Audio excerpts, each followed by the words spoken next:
Welcome to the intersection of technology, cybersecurity, and society.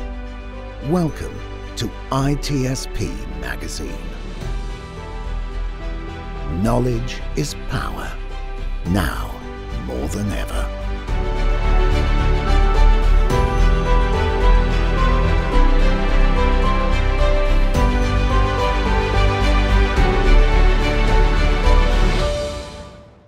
Hello, everybody. You're very welcome to a new episode of Redefining CyberSecurity here on the ITSPmagazine podcast network.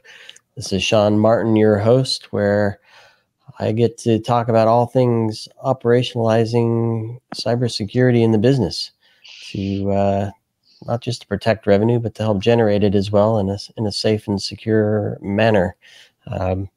And my guest today was presented to me. The story was, how do we operationalize security? I'm like, exactly. That's the question. That's the question. So I'm thrilled to have David Abodunrin. There we go. Yes.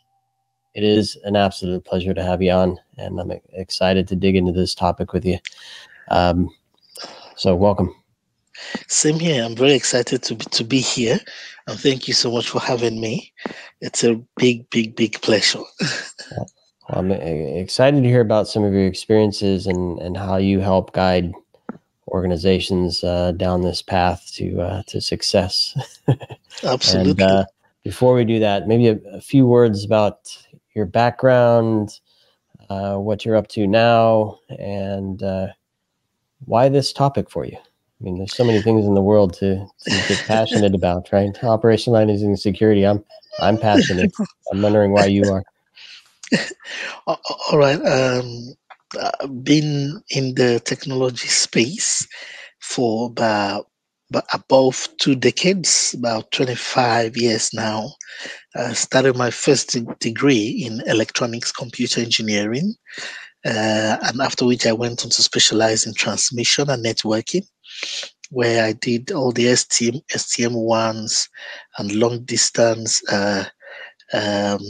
communications, the traditional network back home in Nigeria. That's in West Africa. I proceeded into core project management and rollout within the telecom space, back home, and technology space. Also having a back pedal in cybersecurity. Worked around different industries, all around technology rollouts, software deployment, different stuff here and there. Had a brief stint in HR and human capital. Again, rolling technology into HR and human capital. This gave me the unique flavor of culture and how culture is a very powerful tool, culture influence, how to use culture to drive technology transformations. If you know how to do it, it is a sure way to reduce costs. And I'm going to get there. So my understanding of human capital and how it works, and also human psyche and psychology, and how to devolve change and operationalize change at the nerve endings, because old habits die hard. So I did some work in that regard, and how to affect a group of persons and influence them to change, particularly in the direction of technology, was something I picked up in HR, and some deeper work in psychology. I'm going to get there shortly. And after which I went deeper into Agile project management, because I was doing waterfall all the while, also within cybersecurity. So, and that's been my story. Then there about 2020, I went into my MBA at the Holt International Business School. And then I decided to deepen my footprint in the technology landscape by having a master's in cybersecurity, threat intelligence, and cyber forensics. That was now in 2021 to 2022. And right now I do some work with some organizations, helping them to cyber secure, operationalize in a very cost-effective way. The challenge with cybersecurity for many CISOs and CEOs and C-suites is the challenge of costs. I frame it as costs, price value incident mismatch. Costs, price, value incident mismatch. What is the true costs of cybersecurity? And as we say traditionally, if you think the costs of your cybersecurity efforts is too much, try the cost of incidents. Right. Exactly. And at the same time, what price are we going to purchase it for? At what amount of money are we going to put on the table? Okay. That is, and price suggests the concept of value. That how valuable are these servers? Because on top of costs, there's now value.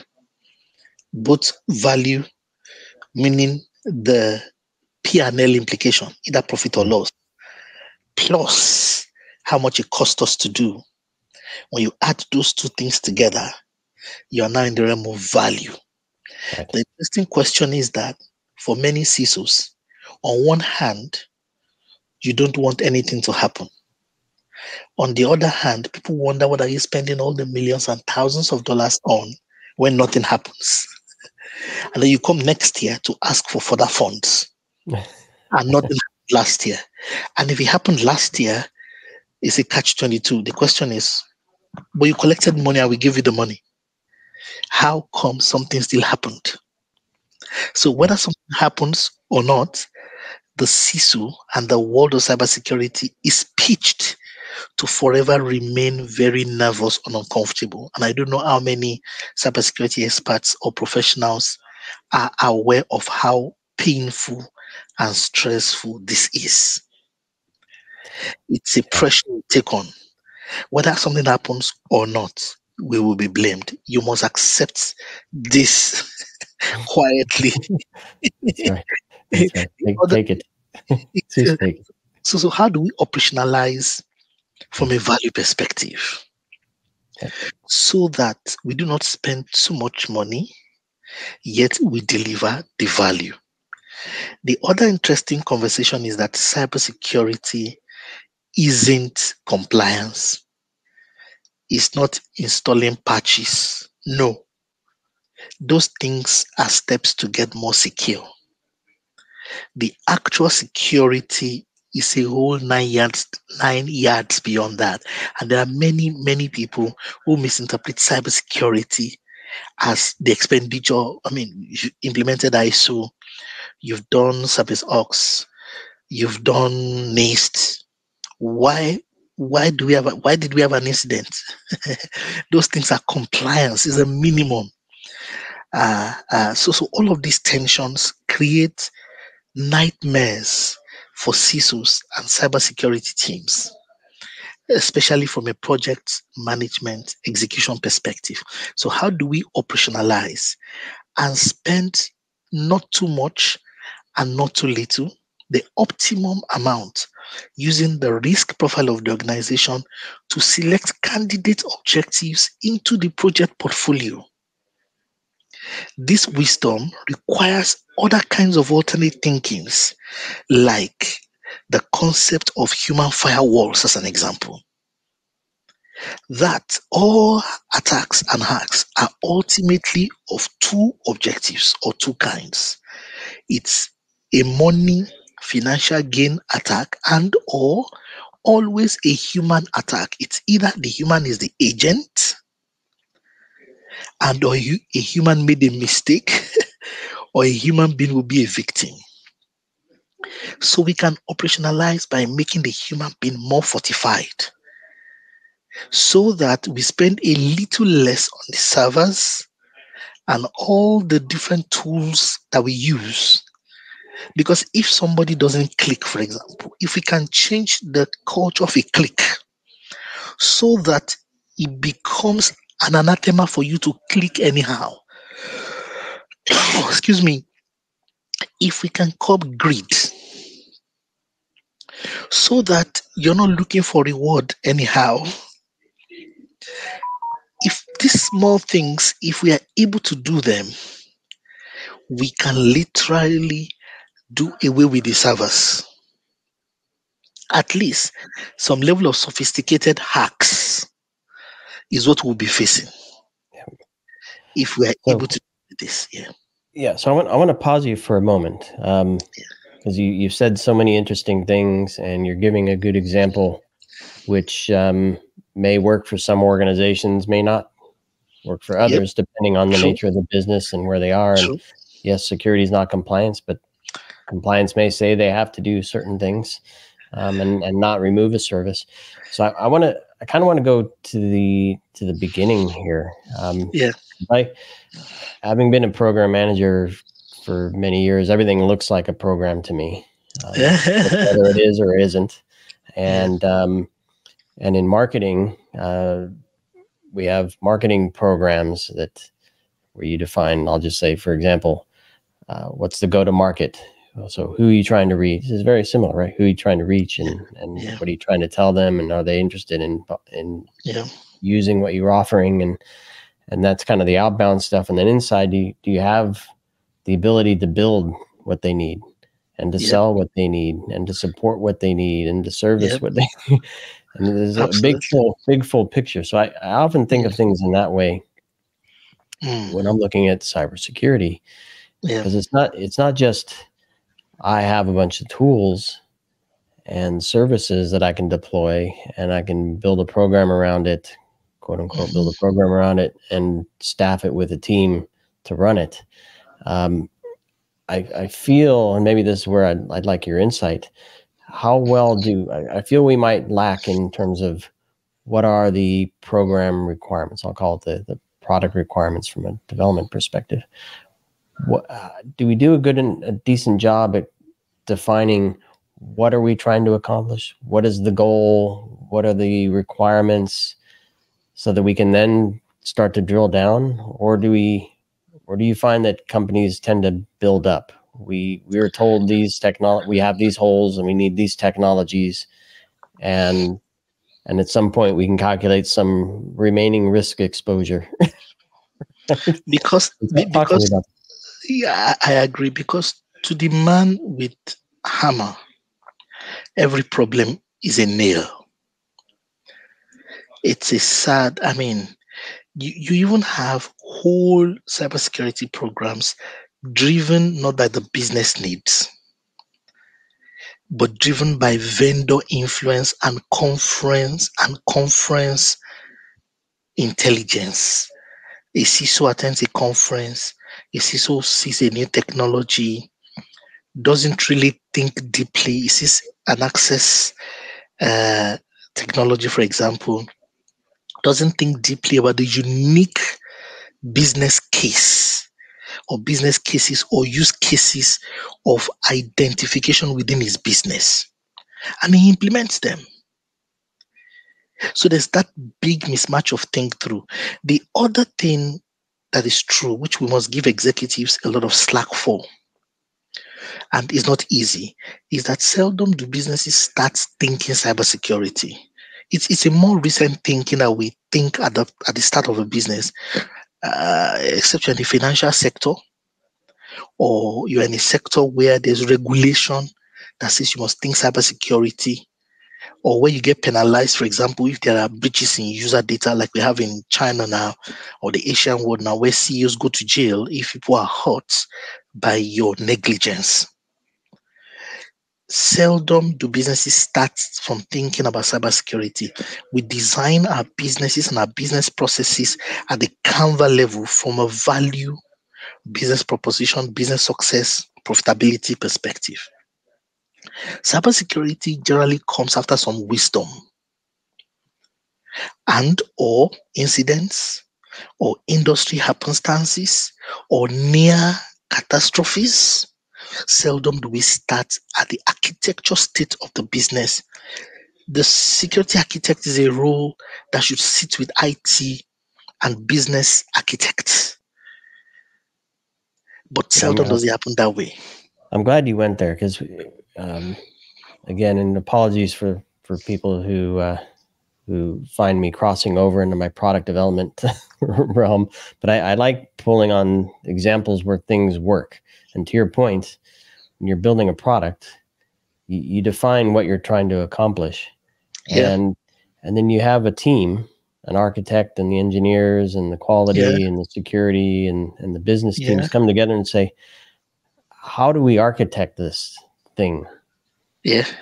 How do we design this thing to achieve what we want as an outcome? Yeah. And sometimes you have to make decisions, and better up front than later, to say, these are the technologies we're going to build with. These are the technologies we're going to test with. These are the processes we're going to use.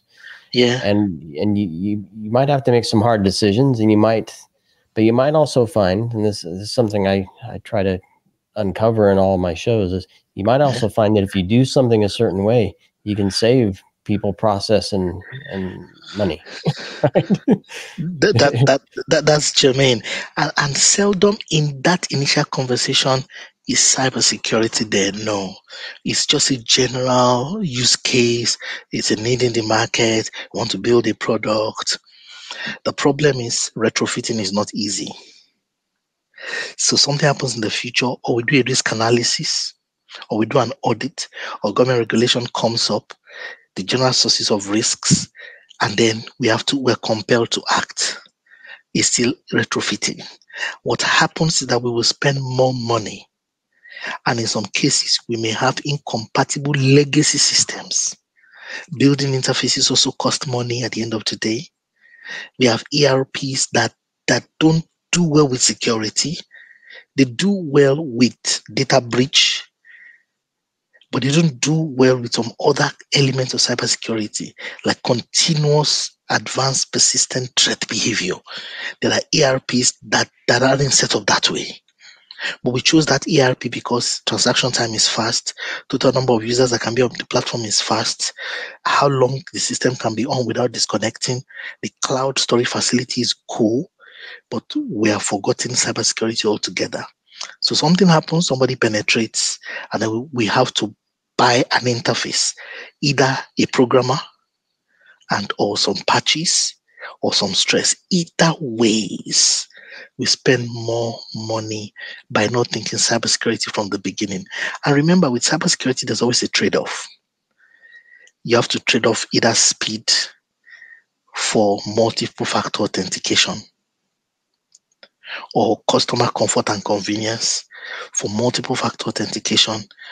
If you do that, or you don't do it, your customers will port and try another product that has a faster response time. That, why do I need to put my thumbprint? Why do I need to put this? Why do I need to put that? So the challenge with the cybersecurity realm of thinking is that if we don't do that at the beginning, it's a complex place to retrofit later. So security architects must be involved in the conceptualization stage of product design, product management, and all the way to enterprise or solutions management, so that we do not come back and pay that money. Because when a problem is crystallized, few persons have the ability to juggle and give solutions. Interesting. So how do we, and this is an answer for the audience, not for me. How do we begin to take the right steps to build a program that will produce the results we want? Okay, number one, all the way from conceptualization, think cybersecurity. Think, as you're thinking about the processes, the users, the value map, think cybersecurity as a layer through the line, end to end. As you're thinking the value map and the value streams, think cybersecurity. It will help a lot and give you a more robust perspective. As you design the product, let proper risk analysis happen, interface by interface, as we go along the value map.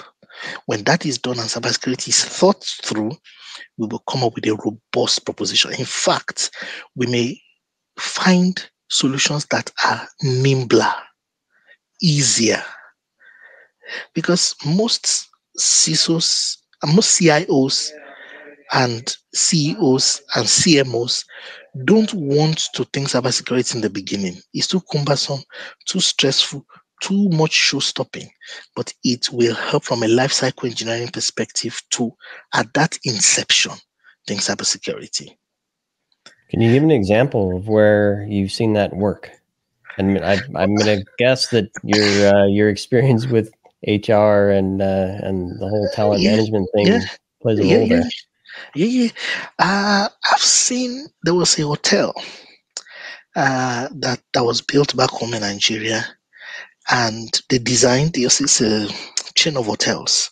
So they had these designs, and they started along the line. They had issues with people accessing the rooms behind their backs. The door systems were porous. There were challenges. So their consultant's a good friend of mine. He said, "Oh, D, what's going on? I have this particular project," and he described the problem to me. And I said to him, "Very good. It's a chain of hotels. The next ones you're going to have, go research this. If you want me to come consult for you, give me 1 week. I'll give you a better door system." He thought it was a joke. I give him a more cheaper door system that you have to come in with your thumbprint. The person who registers at the reception is the only person that has access to that room. They had more security. They began to charge more for the rooms in the newer hotels. And they saw revenue drop in the older hotels because people know, oh, there's a better product. Just thinking access as a layer of security.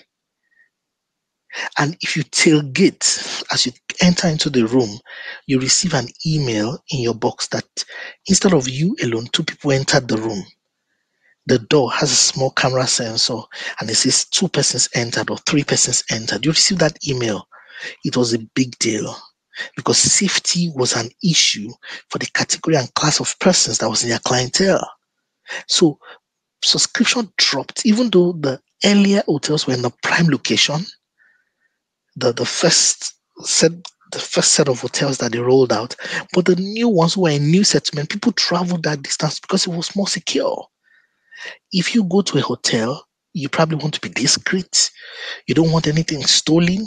You don't want no drama. Why would I go to a hotel where if I have access, somebody is coming back into my room, I'm already compromised? So that was, the guy he couldn't believe it. The subscriptions dropped in the older chain of hotels. And I've seen this also in product development.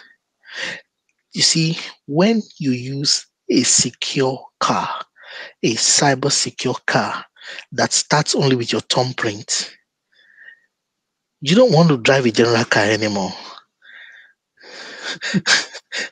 The bar is raised. There are cars that only answer to Sean. Say, "Hello, Sean. Good morning. Would you want me to drive would you want me to come to the driveway?"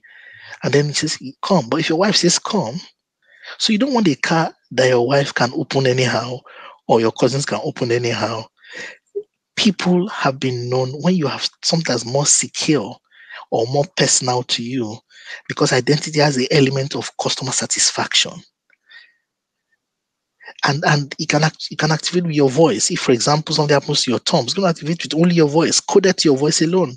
So there are many moments I've seen personally where if we think cybersecurity, we can even achieve stronger product differentiation and more value.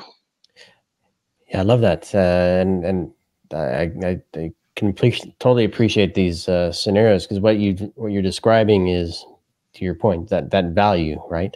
It's not an expense, it's not a hindrance, it's not a delayer, it's a better experience, in fact, in many cases. Yeah. You know, Apple began to charge high enough because of security. There was a time you could not easily break Apple phones. Where you broke an Android phone easily, you could jailbreak. You can't do that to Apple. The owner of the Apple is coded for life. There was a time it was like that, and then Apple saw this increase. Yep. And so I'm curious to know a little bit more about the conversation, because in the hotel example, I think it was driven by events, right? Bad events. Yes. And in the process, you started to talk about costs. Yes. And then you jump to the end result. Yes. So I'm wondering how that conversation in the middle came around, because I'm envisioning a door lock system that may stand alone, but also has to fit into the rest of the operations of the hotel chain, right? All the chains together. And so how did you come up with, or how did those conversations sound, I guess, to kind of bridge the gap between we need to do something and here it is? Remember, it's a upscale. It's not a low. It's not the average or the low end. Already is a successful brand, but there were challenges with access, and they were getting customer dissatisfaction. And my argument is, by having someone with access understanding, or someone that understands access at the architecture level, at the business architecture level, at the security architecture level, just not because they had the IT guy who had bought the previous lock systems and all of that. The problem is, the moment I was able to demonstrate that they could get locks that were cheaper. Remember, technology improves and people don't really know what's available. Once we could prove that there's a lock that was more effective in terms of access, and it's going to take records of who comes in and goes out, so they don't need to keep warehousing data. The servers are working, you're taking the general corridors, the footages, and the memory, that's fine. But for the room, for the period the guest is around, and for a few more days after the guest leaves, this door is able to give us information. It was a done deal. And so they did a pilot with just one hotel that they were building, and it was phenomenal. After that, it moved up. Every single hotel now, I mean, I don't consult for them this many years ago. They're back home in West Africa, but they are huge. And the general word went round, oh, they are safe and secure. Oh, they are safe and secure. Oh, and it was just about using the fingerprint as against traditional locks. It wasn't anything mega. It was personalized. It was, people feel more comfortable. It won't open to another person. But with the cards, with the traditional cards that they used, you could charge it, discharge it, and all of that. And with the fingerprint, it's all manipulates and overrides. It will show on the system, on the server, that someone had used the general card and it wasn't fingerprint that came in. And whoever that person, the login happened under, would face the music. It was a very brilliant solution. And that's a very small use case that is applicable in business. Cybersecurity is not a cost, it's a value maintaining or value adding service. Yep. Customer facing value, which is really cool. Do you have any, I'm trying to think of internal customers now, and you mentioned ERP earlier, so maybe there's something there, but I'm wondering, do you have any examples where it's not necessarily outward end user customer facing, but internal users? So supporting HR, supporting sales, supporting engineering, where you've seen a change in infrastructure or the way something is built, that it becomes more secure, and then in a similar way, I'm assuming, provides value to those users. Yes. In my days in telecoms rollout, there was, when the networks were being designed at first, there wasn't too many central monitoring for the fuel tanks. There wasn't too much central monitoring. The tanks were autonomous and independent, and the way to know that a base station was going to lack fuel energy was to look at when last you fueled it and use consumption rate. So you go there every 3 days or every 4 days to supply. But there came this team, a new general manager came in charge of power transmission, and he went for monitoring monitors that are intelligent and looked at the tanks. The sensors were inside the tanks, and it could relate to actively could see on a screen as it was being depleted, and what level of reordering at what point you have to reorder level triggers. It was a very powerful, because for the first time the company now saw how much fuel it was losing. So once you drop the fuel in the tank, because some of those sites were not manned by anyone, these traditional base stations, people in those communities went there to begin to siphon the fuel. Take the fuel, find a little leak, and take the fuel out. From a reorder perspective, you're putting back fuel every three days. But unfortunately, you're not consuming that much fuel. So at the back office, the operations team were thinking, the network operations guys were thinking maybe it was wear and tear. Maybe the tanks were now getting old and the engines were supplying, because this happened over a period. It began to consume more fuel until this GM came and said, no. I want line of sight with my tanks. Just line of sight. Business value. About 20% more fuel was saved. Yeah. Because there was line of sight. Thank you. Just line of sight. Not even securing, not even external cameras yet. Just having line of sight to how fuel was being depleted. That's all. And from that time till today, in fact, what has happened now in that market in Africa is that all the operators are using the same base stations. So they all come together to use the same physical station. However, they hang their antennas on the masts so that they achieve economies of scale. Now, as that has happened now, I can confirm to you that as an industry, the carbon footprint is also dropping, because they don't have to have 3 different base stations in the same locations anymore, because coverage is around ARPU anyway, average revenue per user. So coverage is commercial. So the places where they have bigger coverage is where there's commercial propensity for consumption of the telco services and data. So the places where we're prone to ozone depletion or energy depletion based on consumption of fuel, they are collaborating heavily, and they are using these devices to monitor the tanks. And it's just one central tank anyway, in charge of an external contractor, but that contractor inherited that solution from that particular telco operator. And they rolled it out, and it's made the industry far more efficient. Okay. Yeah, we often forget availability and efficiency. You can wrap into that as well as part of the security calculation. I want to, in our last few moments here, it's something that I often think of when I look back at my time as an official program manager. That it's all about making decisions, right? Yep. Yeah.